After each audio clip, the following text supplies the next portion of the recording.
¿Alguna vez creíste que ibas a morir y no pasó nada? Historia 1. El avión. Tenía 24 años y era la cuarta vez que tomaba un avión en mi vida.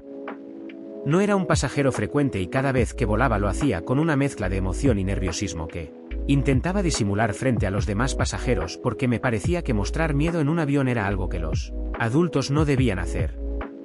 Ese día el vuelo era de 2 horas, una ruta doméstica entre 2 ciudades del país, sin nada que lo distinguiera de cualquier otro vuelo ordinario. Abordé, encontré mi asiento, guardé el equipaje de mano en el compartimento superior y me acomodé con el cinturón puesto desde el principio, porque era de las pocas reglas del avión que yo cumplía con genuina convicción. El despegue fue suave, la vista desde la ventana era clara y yo estaba razonablemente tranquilo. Pedí un jugo, lo tomé despacio y en algún momento saqué los audífonos para escuchar música. Todo iba bien hasta que a los 40 minutos de vuelo el avión empezó a moverse. No era la turbulencia leve que uno siente a veces y que los pasajeros frecuentes ignoran completamente. Era ese otro tipo de turbulencia, la que te levanta físicamente del asiento, la que hace que las bebidas se derramen y que las cosas guardadas en los compartimentos superiores hagan ruido. Las luces del cinturón de seguridad se encendieron con un pitido y el capitán tomó el intercomunicador. Su voz era profesional y controlada, pero a mí me pareció demasiado seria para ser una turbulencia sin importancia. Dijo que estaban pasando por una zona de inestabilidad atmosférica y que permanecieran sentados con el cinturón abrochado. La azafata que estaba recogiendo vasos en el pasillo se detuvo inmediatamente. Los guardó en el carrito con movimientos rápidos y se sentó en su asiento plegable al fondo del avión. Eso fue lo que más me asustó. Estuve así durante 15 minutos que mi cerebro convirtió en algo mucho más largo. Me aferré a los apoyabrazos con las 2 manos. Cerré los ojos y en mi cabeza empecé a hacer ese recuento mental que uno hace cuando cree que algo malo puede pasar. Las cosas que no había dicho, los planes que tenía pendientes, las personas a las que no había llamado en semanas. El avión seguía moviéndose, a veces más suave, a veces con sacudidas bruscas que me apretaban el estómago. Luego, gradualmente, los movimientos fueron disminuyendo. La turbulencia se fue calmando hasta desaparecer completamente. Las luces del cinturón se apagaron. La azafata se levantó y retomó su recorrido como si nada hubiera pasado.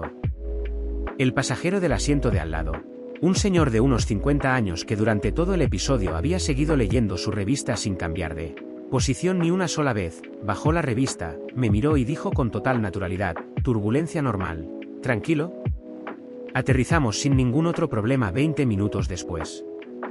Cuando pisé el suelo sentí que las piernas no me respondían bien durante los primeros pasos. Historia 2. La autopista. Ese domingo había ido a visitar a unos familiares que vivían a unos 120 kilómetros de la ciudad. Fue una visita larga, almorzamos, hablamos durante horas y cuando me despedí ya era tarde. Salí a la autopista con el carro lleno de recipientes con comida que me habían mandado y con el cansancio acumulado de un día largo. La autopista estaba relativamente despejada para ser domingo en la noche. Iba a una velocidad moderada, con las luces largas puestas porque la iluminación en esa sección era escasa. Había música en el radio, no demasiado fuerte, y yo estaba relativamente alerta a pesar del cansancio. Llevaba poco más de 1 hora de recorrido cuando ocurrió. El carro de adelante frenó de golpe. No fue un frenado progresivo, fue un frenado de emergencia sin ninguna señal previa. Mis reflejos respondieron y pisé el freno con fuerza, pero la distancia no era suficiente y la velocidad tampoco permitía detenerme completamente a tiempo. Sentí el impacto. No fue violento, pero fue real, un golpe seco que sacudió el carro y me empujó hacia adelante contra el cinturón. El segundo que siguió fue extraño. Mi cerebro tardó un momento en procesar lo que había pasado y luego empezó a calcular a una velocidad enorme. Estoy bien, el carro está bien. ¿Qué tan grave fue el golpe? ¿Hay otros carros detrás que puedan impactar? ¿Debo encender las luces de emergencia primero o bajarme primero? Puse las luces de emergencia, tomé aire y me bajé. El otro conductor también se había bajado. Nos encontramos entre los 2 carros con las luces de emergencia de ambos vehículos parpadeando en la oscuridad. Los 2 nos miramos, luego miramos los carros y luego nos miramos de nuevo sin decir nada durante un momento. Me agaché para revisar el parachoques delantero de mi carro, una pequeña abolladura y un rayón.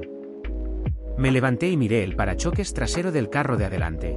Un rayón similar que con buena luz y desde cierta distancia casi no se veía.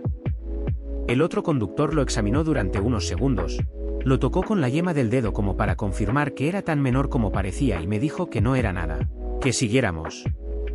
Intercambiamos teléfonos por si acaso y cada uno se subió a su carro. Yo manejé el resto del trayecto, que eran todavía unos 50 kilómetros, a 40 kilómetros por hora con las dos manos en el volante y los ojos fijos en el carro de adelante sin quitarles la vista ni un segundo. Historia 3. El médico. Todo empezó un lunes en la mañana con una molestia en el pecho que yo atribuí al estrés de la semana que comenzaba. Era un dolor leve, más bien una presión, que aparecía cuando estaba sentado frente al computador y que desaparecía cuando me paraba a caminar. Lo ignoré ese día y el siguiente esperando que se fuera solo. Pero no se fue. Pasó una semana y luego otra y la molestia seguía ahí, intermitente, sin un patrón claro que me permitiera entender de dónde venía. Algunas mañanas no la sentía en absoluto y yo pensaba que había pasado. Otras tardes volvía con más fuerza y yo dejaba de trabajar un momento hasta que cedía. Después de 2 semanas de esto tomé la decisión que uno siempre termina tomando antes de ir al médico. Busqué los síntomas en internet. Fue un error. En menos de 10 minutos había pasado de contractura muscular a reflujo gastroesofágico a angina de pecho a infarto en desarrollo.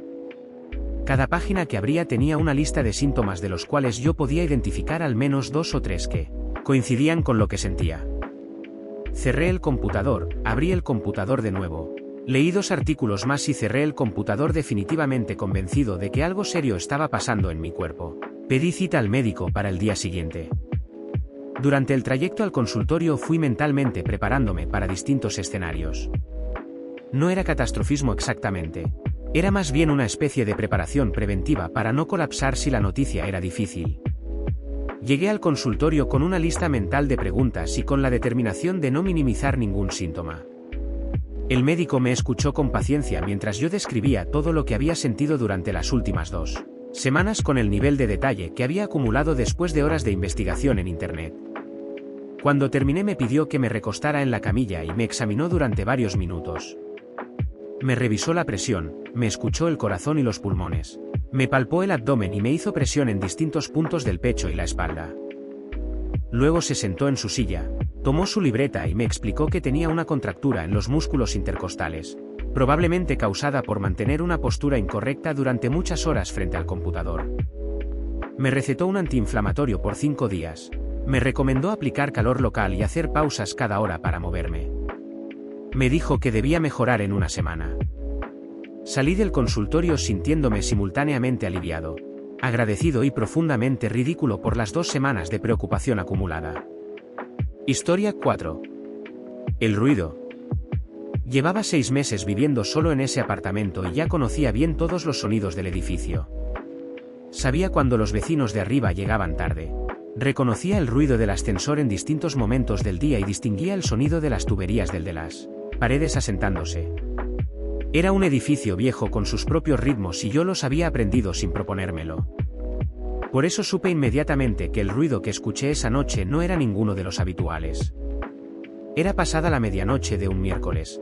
Yo estaba en la cama a punto de quedarme dormido con el teléfono en la mano, cuando escuché desde la cocina un golpe seco y contundente seguido de un sonido más suave, como algo rodando o deslizándose por el piso. No era el edificio.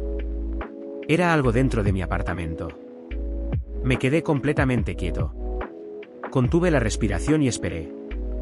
El ruido no se repitió, pero el silencio que vino después era diferente al silencio normal, o al menos así me lo pareció en ese momento. Mi cabeza empezó a construir explicaciones posibles y las desechaba una por una porque ninguna me convencía completamente. La ventana de la cocina quedaba entreabierta a veces, pero yo recordaba haberla cerrado esa noche. Después de varios minutos inmóvil tomé una decisión. Abrí el cajón de la mesa de noche y saqué la linterna pesada que guardaba ahí desde que me había mudado. Más como un objeto de utilidad general que como medida de seguridad, pero que en ese momento me pareció la mejor herramienta disponible. Me levanté despacio, caminé por el corredor pegado a la pared. Llegué a la entrada de la cocina y encendí la luz de golpe mientras empujaba la puerta. La tabla de picar estaba en el piso. La había dejado apoyada en el borde de la mesada esa tarde después de cocinar, mal equilibrada sobre el filo, y en algún momento de la noche había cedido y caído. Al lado de la tabla había un vaso de plástico que había estado sobre la misma mesada y que con el impacto de la caída había rodado hasta la esquina. No había nada más. No había nadie. La ventana estaba cerrada. Recogí la tabla, puse el vaso en su lugar y volví a la cama. Dejé la linterna sobre la mesita de noche en vez de guardarla en el cajón, solo por si acaso, y me quedé mirando el techo durante 40 minutos antes de poder volver a cerrar los ojos. Historia 5. La montaña. La propuesta llegó un martes por el chat del grupo de amigos. Alguien había encontrado una ruta de senderismo a una montaña a unos 40 kilómetros de la ciudad, de dificultad media según la descripción, con una duración estimada de 4 horas entre la subida y la bajada. La foto del paisaje en la cima era impresionante y en menos de un día todos habían confirmado que iban. Yo no era de hacer senderismo. Mi relación con el ejercicio era irregular en el mejor de los casos y la última vez que había caminado más de 1 hora continua había sido en un viaje hacía más de un año. Pero todos iban y no quería quedarme por fuera, así que confirmé sin pensar demasiado en las implicaciones físicas de lo que estaba aceptando. El día de la caminata llegamos al punto de inicio temprano en la mañana. El grupo era de 8 personas y los primeros 20 minutos fueron agradables, el camino era suave, la temperatura era fresca y la conversación fluía sin esfuerzo. Luego el terreno empezó a inclinarse y el ritmo cambió. A la hora de caminata ya notaba la diferencia entre mis compañeros y yo. Ellos seguían conversando con relativa normalidad mientras yo empezaba a responder con frases cortas para no gastar aire en palabras. A la hora y media estaba claramente por detrás del grupo, haciendo paradas breves que intentaba disimular como momentos de admiración del paisaje. A las 2 horas, cuando calculé que debíamos estar cerca de la mitad del recorrido total, mi cuerpo decidió que era suficiente. Me faltaba el aire de una manera que iba más allá del cansancio normal. El corazón me latía tan rápido que podía sentirlo en las sienes y en el cuello. Las piernas me pesaban de una forma que hacía que cada paso requiriera una decisión consciente. Me senté en una piedra al borde del camino y le dije al amigo que tenía más cerca que necesitaba descansar un momento, que siguieran adelante. Me quedé solo, sin señal en el celular, con el grupo desapareciendo por el camino de arriba y con una sensación física que yo no sabía cómo interpretar.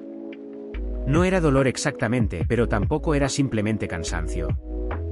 Mi cerebro, con toda la información de salud que había consumido a lo largo de los años, empezó a construir hipótesis que no me tranquilizaban. Saqué la botella de agua y bebí despacio. Cerré los ojos y respiré con intención, inhalando y exhalando lentamente hasta que el ritmo del corazón empezó a ceder. Después de unos 10 minutos el aire entraba mejor. Las piernas recuperaban sensibilidad y el corazón ya no se sentía tan urgente. Uno de mis amigos volvió a buscarme. Le describí lo que había sentido con cierta preocupación todavía en la voz.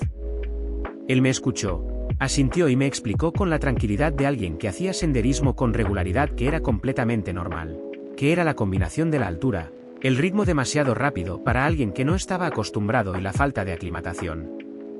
Me dijo que bebiera más agua, que caminara más despacio y que no me preocupara. Terminé la caminata. Llegué a la cima, vi el paisaje de la foto y entendí por qué todos habían confirmado tan rápido.